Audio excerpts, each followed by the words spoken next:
The 6th of March, 1945, Cologne, Germany. The cathedral towers cut through low cloud. Rubble grinds under steel tracks. Across a blasted intersection, a panther waits nose into a doorway engine, idling gun steady on the approach. On the west side of the square, an American M26 Pershing from 3rd Armored Division eases out from behind a tramcar husk. The commander, Sergeant Robert Early, lifts his head over the cupola rim, then drops. Gunner Clarence Smoyer nests into the 90mm M3 sight. Loader John DeRiggi palms a long case.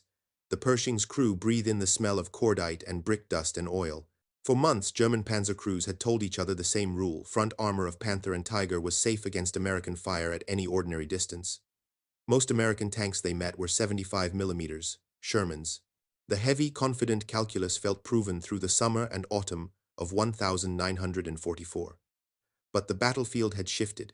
Zebra mission shipments in January brought the new heavy tank to the line. M26 tank destroyers, with 90mm guns, were already cutting lanes through hedgerows and villages during the Ardennes winter. Now, in the approach to the Rhine, the 90mm appeared on a turret that could slug and survive inside city streets. In the Pershing, the order is simple and calm. Traverse right. Steady. The Panther twitches. Its gun breathes a flash across the doorway. A shot streaks high and cuts stone from a facade. Smoyer holds. Range is a city block. The reticle sits on the German turret front. The loader rams home a hypervelocity armor-piercing round. Tungsten core. The heavy projectile waits for its release like a clenched fist. The commander's voice is flat. Up. Fire. The square folds into blast. The 90mm round crosses the open with almost no visible arc. Impact is sudden and ugly. The Panther's turret front flares white, spall geysers inside the cupola ring. The hatch kicks. A second American round is already on the way. Another strike. Flames lick out along the German turret roof. The Panther sags into the doorway and stops moving. For a long second, nobody speaks. Then the Pershing's interphone crackles with quick, clipped voices. The driver rolls forward, and the commander blades the turret across the square, searching for a second target. Civilian faces flicker at broken windows. The cathedral bells are silent. The air smells of burned paint and ruptured coolant. It is one scene, on one street, in one city. But it marks a state change. Reports like this began to stack up along the Ruhr, and down into the Remagen bridgehead. M36.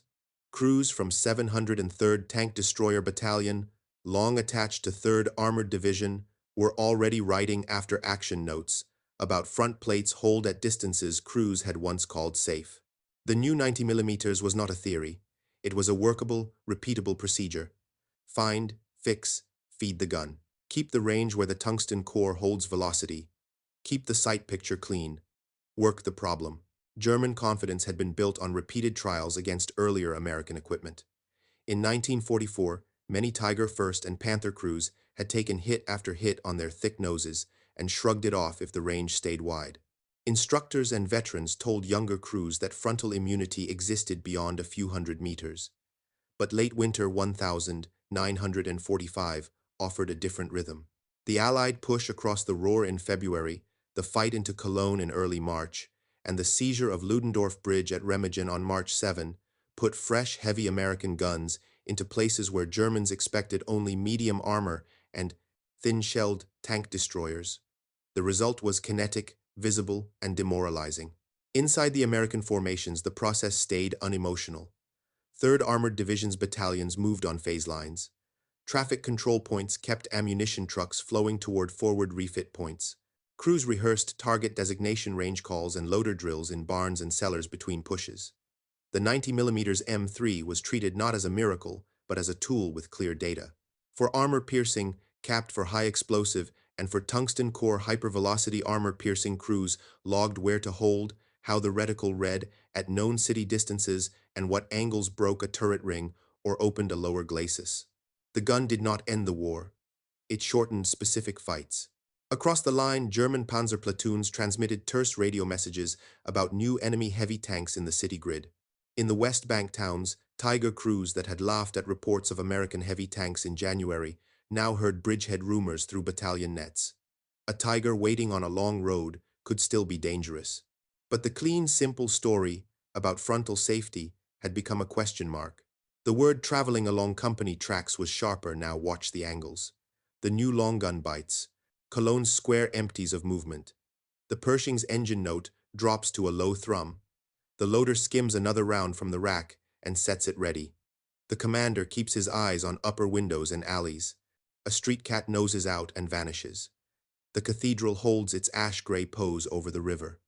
What just happened will be argued over, filmed, replayed in briefing rooms, and stamped into division histories. But in the crew's memory, it is a simple, heavy sensation, the reticle steady the call, calm the release, the strike, the end of the myth. February 1945, the Rohr River line west of Cologne. The ground is wet with thaw and churned by traffic control points that never sleep.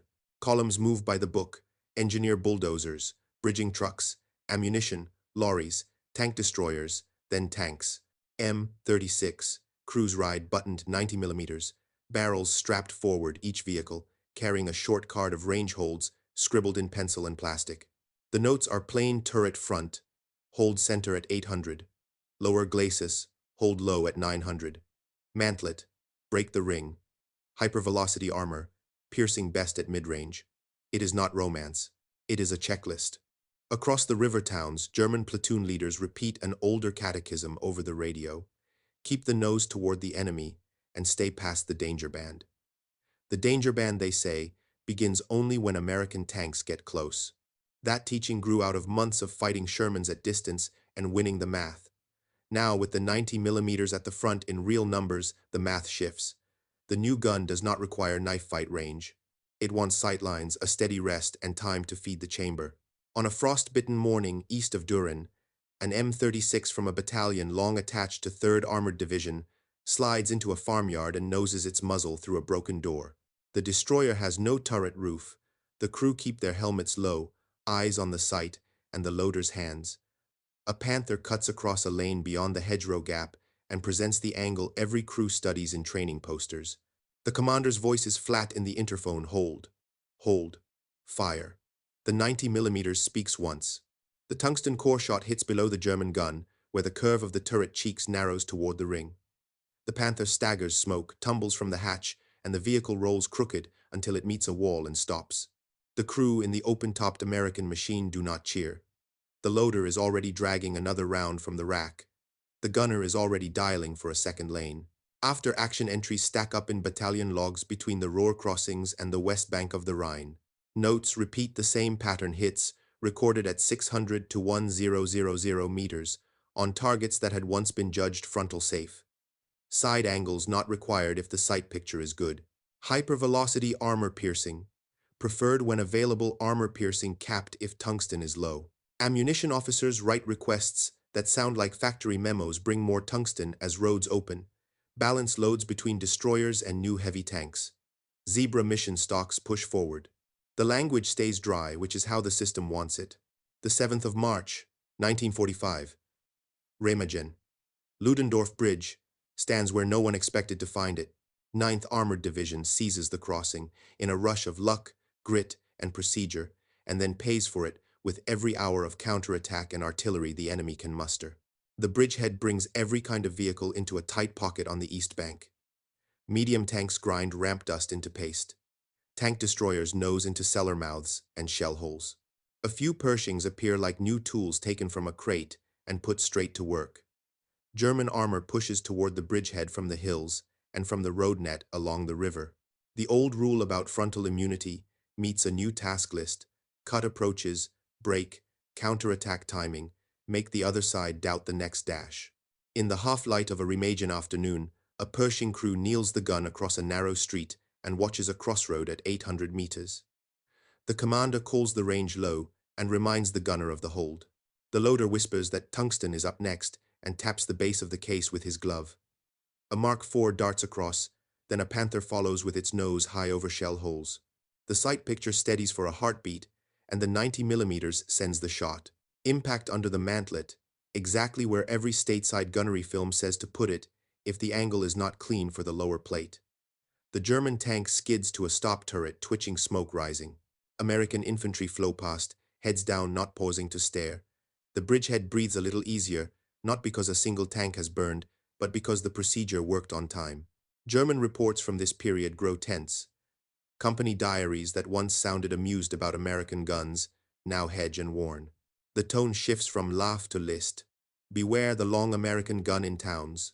Avoid straight-on duels at mid-range. Smoke your own approach. Force the enemy to maneuver into angles. Do not assume the turret face is safe. Some crews write that the new heavy tank is present in small numbers and can be isolated. Others write that the open-top destroyers are dangerous if they get a lane, and that their gunners are quick to exploit a sightline. The common thread is caution. The myth of frontal comfort is gone. Inside American formations, nothing else changes. Division maintenance still runs like a factory without walls. Wreckers nose into alleys, pull disabled vehicles by the minute, and deliver them to forward repair points measured in hours, not days. Ammunition supply officers chase hypervelocity rounds with the energy of men who count tonnage like oxygen.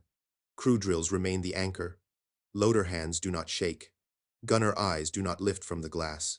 The 90mm is treated as a simple machine that solves a defined problem when given clear inputs. By mid-March, along the Rhine's west bank and inside the Cologne-Remagen corridor, a new conviction hardens on both sides. The American heavy gun can and will punch through the faces that used to shrug off hits. The old German habit of letting a fight set at 800 meters and trusting the numbers has to give way to movement, concealment, and crossfires. Confidence, once a shield, becomes a liability. The script that had guided the Panzer Arms teaching now breaks in real time. Mid-March 1945. West Bank towns north of the Aar River. Morning haze hangs over streets flanked by half-walls and timber beams. American columns grind forward on phase lines toward the Rhine crossings. In the lead echelons, M26 tank destroyers from 703rd Tank Destroyer Battalion and sister battalions fan through farm lanes, while new M26 Pershings ride with assault companies from 3rd Armored Division and 9th Armored Division. Dispatches since the roar say the same thing in clipped factory language. The 90mm gun with hypervelocity armor piercing is the problem solver at mid-range. It does not demand a knife fight. It demands a clean lane and a calm crew. Across the same towns, Tiger crews gather under lopsided barns and talk through the old catechism. Keep the nose on. Trust the numbers past a few hundred meters. Instructors had drilled that lesson since summer 1944, when most enemy tanks were 75mm Shermans. The armor tables said that a Tiger I could shrug frontal hits at common distances, and a Tiger too could turn its upper glacis into a wall. Now, company runners bring notes that taste like bad coffee, avoid straight-on duels inside a kilometer, smoke your approach, force angles, assume the long American gun has tungsten. A crossroads near Euskirchen, an American infantry platoon folds into cellar mouths, while an M36 noses its barrel between brick stubs at second-floor height. The commander, a staff sergeant, with a hoarse voice from days of dust, talks the gunner onto a lane that cuts a street at 900 meters. A Tiger faces down the block turret squared hull, flat to the road, exactly as the manual drawings say it should. The loader slides a long dark case from the rack. Hypervelocity armor piercing, waits in the open breach like a locked idea. The interphone is quiet and literal. Hold. Up. Fire. The gun's cough is brief. The impact is not. The 90mm round slams into the turret face, where the cheek narrows toward the ring. A bright cone of spall blows back across the hatch. The Tiger sways. A second American shot arrives and bites the lower plate under the share of dust. The German driver bangs a gear, and the big tank tries to reverse. It rolls, crooked catches, a street crater, and stalls. Smoke pushes through weld seams. The destroyer's crew do not linger on the site. The commander is already slewing for a side lane, and the loader is already dragging fresh weight to the breach. In after-action sheets typed that night in a schoolhouse, the battalion clerk copies the same phrases he has copied since the roar frontal hits at 801,000 meters when sight picture is steady. Hypervelocity, armor piercing preferred. Armor piercing capped acceptable when tungsten is low. Aim points are mantlet lower plate junctions, turret cheek to ring, and lower glacis when angle permits. He underlines ranges that once belonged to the enemy's comfort zone. He does not add adjectives. The system dislikes adjectives. North, along the river inside the Cologne-Remagen corridor, Pershing platoons learn the city version of the same math. A turreted heavy tank can take a hit that would have killed a lighter vehicle in the first second of a meeting engagement. It can also anchor an infantry push by breaking a single overwatch threat at a time. In one village east of Bonn, a Pershing parks at a low wall and sights on a T intersection at an even 700 meters. A Tiger II crosses the cut nose on upper plate, presenting its sharp plane. The loader calls tungsten ready. The commander asks for a hold low on the plate seam. The 90 millimeters barks. The hit is violent and close to the weld. Armor flakes spurt out under the bow. The German tank lurches, keeps moving, and disappears behind smoke that blooms from a small mortar. It is not a clean kill. It is enough to knock the counterattack's timing out of step. Infantry take the next street, while the heavy enemy machine regathers itself, now worried about angles it once ignored. German unit diaries that week read brittle. Some companies report that the new American heavy tank appears in small numbers and can be avoided. Others warn that open-top destroyers, if given a lane across two streets, will take faces off at ranges that used to feel safe. The language shifts from laugh to caution. The advice becomes procedural. Employ smoke first. Work the enemy into a bend.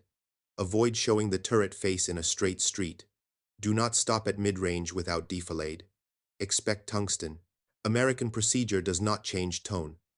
Ammunition officers chase hypervelocity stocks forward and balance loads between Pershings and destroyers. Division maintenance treats wreck recovery as timed industry. Wreckers fish down alleys and pull disabled machines to forward repair points measured by hours, not days. Crew drills remain the anchor loader, hands smooth and quick, gunner eye fixed through thick glass, commander voice dry and short. The myth that once insulated German crews at engagement ranges has no place in these lists. The 90 millimeters gun with tungsten core is not a boast. It is a timed step among other timed steps. By the last week of March, as American corps bend north to close, the Ruhr pocket patterns have hardened. On maps, the front looks like an envelope. On streets, the front feels like a series of brief windows. If the window opens and the lane is clean, the long American gun will land a hit on a tiger's face at distances that manuals once labeled safe. If the window closes with smoke and angles, the tiger can still be murderous. Confidence alone decides nothing. Process does. Late March 1945. East bank of the Rhine-Remagen bridgehead. The river moves brown and heavy under the scarred trusses of Ludendorff Bridge. Every hour brings more metal across tread-marked Shermans, skeletals of half-tracks, gasoline Bowsers, wreckers with booms like praying mantis, arms, and the few new M26 Pershings that draw glances, even from men too tired to stare. The American advance past the bridgehead does not look like a charge. It looks like a timetable. Traffic control points, flip signs. Guides with white sleeves rotate their arms with the rhythm of a shop floor. Ordnance trucks peel off into schoolyards where tarps hide welding arcs. The front is a moving plant. For crews on the line, the meaning of the 90 millimeters gun is not an argument. It is a form. In the open-topped M26, crews clamp down their helmets and live inside cold air and metal smells. In Pershings, crews sit under a roof that turns the first hit from a kill into a chance. Both weapons feed the same math. Hypervelocity armor piercing is precious and rationed by the mile, but when it is in the rack and the lane is clean, the crew will take a frontal shot at distances Germans once called safe. If tungsten is low, armor piercing, capped still, breaks mantlets, turret rings, and lower plates at city ranges when the hold is right. Across the hills, German panzer companies write in brittle script. Some units have Tiger II, others remain on Panther and Mark IV. They move by night and smoke their approaches by day. The old catechism, nose on trust the numbers past a few hundred meters, has been edited in field pencil. New lines read, do not pause at mid-range without cover, mask the turret face with debris, force a bend, so the American gun must traverse. Expect the long gun in every street and on every hedgerow lane. The tone is no longer amused. It is careful. A village northeast of Remagen shows the process in miniature. The morning opens with American infantry passing a Pershing parked behind a low stone wall. The commander watches an S-bend 700 meters ahead, where a cobbled street squeezes between a church and a timbered inn. The loader has a tungsten round, palm-marked and ready. When a Panther noses into the bend, the sight picture steadies and the gun speaks once. Impact under the mantlet. The German tank jerks half around, builds smoke, and withdraws behind its own screen. It is not a cinematic kill. It is enough. The overwatch broken for 30 seconds is all the assault platoon needs to cross to the next wall and rehang the angles of the fight. What makes this repeatable is less the gun than the clockwork that surrounds it. Ordnance companies stage forward repair points in brick courtyards and school gymnasiums. Wreckers lift power packs with chain falls onto pallets marked by chalk and move bent vehicles by the hour, not the day. Armored maintenance battalions strip swap and return hulls to traffic in cycles measured against a division commander's push schedule. Ammunition officers feed hypervelocity stocks along a ladder of dumps from Antwerp to railheads to gravel strips cut beside highways. In the bridgehead, the last leg is literal muscle men, heaving long cases off trucks into the racks of destroyers and Pershings, counting each round aloud, so there is no mistake when the shooting starts again. North along the Rhine, the same rhythm carries into the Cologne-Remagen corridor. 3rd Armored Division turns east toward the Ruhr. 9th Armored Division widens the bridgehead's shoulders. Tank destroyer battalions, 703rd among them, in 3rd Armored Division's orbit, work in company packets. Ahead and between task forces, sliding guns into doorways and upper floor breaches to cut long alleys with Komini, 800 to 1000 meter lanes. The reports they file after dark sound like ledger entries. Frontal hit at 900. Mantlet seam. Fire observed from turret. Lower plate angle. Unfavorable. Shifted to cheek to ring. Penetration observed. There is no triumphal language. There is only the sense that a way of working has been found and will be used until the last roadblock breaks. German crews relearn their ranges under pressure. A Tiger II, if it can force a 1500-meter shot across a flat, still rules a field. In towns and river hollows, that field shrinks to windows and cuts measured in city block numbers. A Panther that shows its face in a straight street at 800 meters risks a cone of spall, exploding inward from a single hypervelocity impact. A Mark IV that used to spar at a kilometer now seeks angles, smoke, and side armor trades. None of this is magic. It is the end of a myth and the arrival of procedure. In one small town, on the line to Bonn, American infantry find a Tiger I idling behind a barn, watching a road dominated by a stone bridge. The tank has the presence of a fortress, but its safety comes from assumptions that no longer hold. An M26 positioned 2 streets over takes a lane through a factory window and sights on the turret face at 950 meters. Loader to gunner tungsten up. Commander hold center. Fire. The hit leaves a round hot scar. The Tiger does not brew up, but the hatch flips and the crew abandon into the barn. The lane closes with smoke. The road opens for 5 minutes. The assault company crosses and the push continues. The war does not end. The next town waits. The next procedure repeats. By the time the Ruhr pocket begins to close in early April, nobody on either side argues about frontal immunity. The long American gun, when fed and placed, will reach through faces that once shrugged. German crews who adapt, who refuse the straight street, who make every fight a bend and a crossfire, still draw blood. But the confidence that used to ride with a squared turret at 800 meters has drained away. In its place is caution, and caution is time, and time is what the timetable across the Rhine refuses to give. Early April 1945. The Ruhr pocket closing. Field desks appear in schools and town halls where chalk dust still clings to the boards. Clerks from 3rd Armored Division, 9th Armored Division, and attached tank destroyer battalions stack after-action reports until they look like bricks. The language in those papers is flat and disciplined. It is also the clearest X-ray of why German confidence in frontal immunity has drained away. Ranges are typed aim points circled on mimeographed silhouettes, ammunition lots noted by number, and remarks trimmed of adjectives. The pattern is stark at mid-range, with a steady sight picture, and the right hold the American 90mm gun breaks faces that crews once called safe. Ammunition entries stack up like ledger lines. Hypervelocity, armor-piercing tungsten core. The fast hard shot is recorded whenever it is available. The notation is simple. HVAP first if lane is clean, and range sits between roughly 600 and 1000 meters. Armor-piercing capped if tungsten is low. or if the shot is into a tough angle at closer distance. Ordnance officers annotate where each type sits in racks inside M36 tank destroyers and M26 Pershings to keep loader hands from fumbling when the lane opens. In 1703rd, Tank Destroyer Battalion log a lieutenant writes that crews rehearse a 3-round sequence at night on chalk targets HVAP to turret cheek or mantlet seam. Armor piercing, capped to lower plate if the nose dips. High explosive, reserved for walls or infantry screens. The note reads like a drill card, not a boast. Aim points show up in repeated phrases across divisions and battalions. If the turret face is square and the lane is long, hold where the cheek narrows toward the ring. If the nose bobs, hold low for the plate seam. If the enemy shows a slight angle, use it. A near-flat shot at the lower glacis is worth more than a proud strike dead center that glances.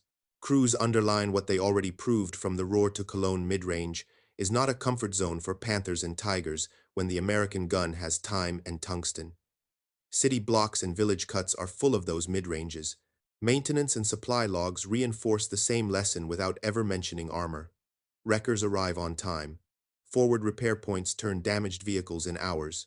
Fuel moves like an intravenous line. The long gun is only as real as the road that feeds it. Antwerp dumps to railheads, railheads to highways, highways to gravel strips beside schoolyards, schoolyards to racks in the fighting echelon. In the Remagen bridgehead days, a hypervelocity round that leaves a factory floor can be inside a Pershing's breech in little more than a week. The reports do not romanticize that chain. They treat it as a tolerance stack. If any tolerance slips, a traffic control point, jams a bridge, detour eats daylight, a wrecker misses a turn, the crew at the front loses a shot window, and a platoon loses a block. Enemy paperwork, when captured or summarized in intelligence digests, carries the mirror image. Company and battalion diaries shift tone from dry humor to instruction. Past a few hundred meters used to read as reassurance. In spring 1945, it reads as warning. Tiger and Panther units tell crews to smoke first, to avoid straight-on pauses in long streets, to force bends that make the American gun traverse, to make every duel a problem of geometry rather than a test of plates. The cautions are precise enough to show what hurts them. Do not present turret face at mid-range in a straight lane. Expect long American gun in upper windows and doorway cuts. Assume tungsten present. Confidence has been edited out by field pencil. When names surface, they are tied to places and tasks, not to duels. In Cologne, the Pershing crew that cut down the Panther at the Square commander, Sergeant Robert Early gunner, Clarence Smoyer loader, John DeRiggi driver, William McVeigh, bow gunner, Homer Davis, appears in divisional accounts because a cameraman caught their work, and because the location is unmistakable, cathedral towers, tram lines, the shot lane, measured by a block's worth of cobbles. In the Roar towns and the Remagen shoulder, M26 crews from 703rd Tank, Destroyer Battalion and other battalions write their sections and platoon leaders into the record, in by shorthand, a lane here, a cheek hit, there a lower plate, when the hull dipped. The lists are not hero stories. They are production notes for a method. The German side still inflicts hard losses where ground gives them the classic fields. On open edges where a Tiger II can reach at 1500 meters, American crews mark those cuts with the same seriousness they reserve for minefields and anti-tank ditches. Smoke and bends are the answer there, not faith that the 90 millimeters can solve physics beyond its envelope. The reports that read cleanest put the point in a single line, do not ask the gun to do what the lane will not allow. If the lane is wrong, make a new lane. What changes by early April is not a single weapon's mystique, but how both sides schedule risk. American units schedule risk into procedures. Find a lane, hold the right aim point, feed the breech, the right round, keep wreckers and fuel on a short clock. German units schedule risk into workarounds, concealment angles, smoke-first movement instead of squared, stairs down a long street. The old habit halts square at 800 meters and trust the nose is gone. Where it survives out of fatigue or hope after action lines record a new kind of entry. Frontal hit at 900. Penetration. Vehicle abandoned. The last detail is human and small. In a Bonn suburb, a loader chalks a tiny T on the brass of his next hypervelocity round because the paint stripe scuffed off in the rack. The chalk will smear in his glove when he palms the case, but it will be enough to keep him from hesitating when the commander says the word. That single second is what the system is buying, with bridges, rail cars, gravel pads, and traffic posts. The 90 mm gun is the visible part. The rest is the reason the visible part works. The 10th of April 1945, south rim of the Ruhr pocket. Rain threads down utility wires over a mill town west of Hagen. A task force from 3rd Armored Division moves like a conveyor, scouts and infantry, then a pair of M26 tank destroyers, then Shermans, and a single M26 Pershing riding with the Point Rifle Company. Traffic control points stand at each corner with boards that flip lanes open and closed in beats. The timetable does not care about weather. It cares about minutes. At the town square, the column pauses under the shadow of a brick smokestack. The Pershing parks inside a doorway cut. The commander studies a long, straight exit street that runs 900 meters to a rail embankment. The loader checks racks by touch. One hypervelocity armor-piercing round sits high and forward chalk nick still visible where paint wore off in the rack. The gunner keeps his face in the glass and names his holds under his breath, the way another man might say a prayer cheek to ring, if square, low plate if it dips, mantlet seam, if the nose stays high. German tracks growl in the wet. A panther noses out near the rail line exactly square to the street. For months, men inside machines like that had told the same story at this distance with that nose the armor is a friend. Today the advice on German company boards has been edited in pencil. Do not pause in a straight lane, smoke first, force a bend. The pause lasts 2 heartbeats too long. The Pershing breathes once. The 90 mm speaks. The tungsten core strikes where the cheek narrows toward the ring. Spall scythes the turret interior. The panther jerks, slews, and rolls out of sight, trailing black. Infantry sprint the next half block while smoke blooms. The moment is not a duel. It is a slot in a schedule filled on time. Farther north that afternoon, 9th Armored Division widens a choke near Iserlohn. A company of M36s threads 2 streets over from the main axis and sets guns in second-floor breaches. The lane they cut is long past 800 meters across staggered rooflines to a Y-junction. A Tiger 1 shows its face and stops cautious but exposed. The destroyer commander speaks in a voice gone thin from dust and days. Hold. Up. Fire. The first impact cuts the turret front.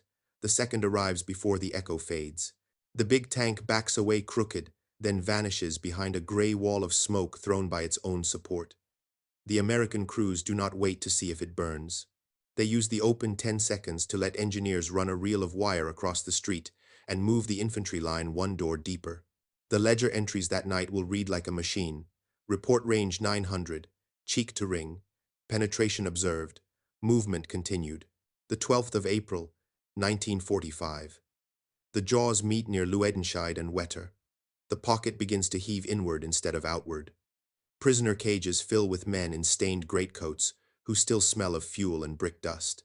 Among them are Panzer crewmen who speak without bravado, now insisting that the new American heavy tank is rare, then admitting that the open-topped guns in the windows are as dangerous as any turret. They warn each other to avoid straight lanes to find bends to lead with smoke. The words sound like their own intelligence digests read back to them. Confidence has been replaced by instruction. On the American side, the rhythm never spikes. Wreckers prowl alleys with their booms folded like praying mantis arms. Forward repair points hum in gymnasiums where basketball lines ghost under mud. Power packs hang from chain falls that creak in the rafters. Ordnance men mark ammunition receipts in chalk on school blackboards. HVAP hear armor piercing, cap their high explosive against walls. Fuel trucks nose up, dump and go. Nothing about it is romantic. Everything about it is the reason the 90 mm matters when it must. The 15th of April, 1945. A gray morning near Wetter. A Pershing holds at a low wall. The commander watches a dogleg at 700 meters and whispers hold points to the gunner like a checklist. An American infantryman with a torn sleeve taps the hull once as his squad moves past, then vanishes along a fence. The loader palms the next round and feels for the chalk nick without looking. When a Mark IV tries the turn without smoke, the 90 mm sends an armor-piercing capped round through the lower plate as the hull dips. The tank rocks to a stop. The squad clears the bend. The column moves again. The line on the division map inches east. By April 18, pockets inside the pocket give up by the regiment. Field phones crackle with orders to cease fire. Reports speak of whole German battalions moving to collection points under white cloth. Army Group B is finished. The front does not feel finished. It feels like men putting tools back in racks they will lift again tomorrow. Crews wipe dust from sights. Loaders rest the flats of their hands on cases and count without thinking. Maintenance sergeants write lists that start with verbs. In the last daylight of the last hard day here, a tank destroyer platoon idles off a cobbled square where two streets meet at a shallow V, rain beads on steel. The commander of the lead M26 stands with his shoulders under the open turret ring and watches the angles as if they were numbers on a board. A young private new to the platoon since the roar asks if the big German tanks were ever truly safe in the front at this kind of distance. The sergeant answers like a machinist. No armor is safe if you feed the gun, the shot it wants, and keep the rest of the factory on time. That is the end of the lesson that began in the rubble at Cologne and ran through Remagen and Paderborn into the Ruhr. Tiger crews, who once laughed at the notion of an American heavy, learned new ranges the hard way. Pershings and M36s did not win the war by themselves. They made moments, and the timetable turned moments into streets and streets into lines on a map. Procedure beat the myth, one steady reticle, and one kept schedule at a time.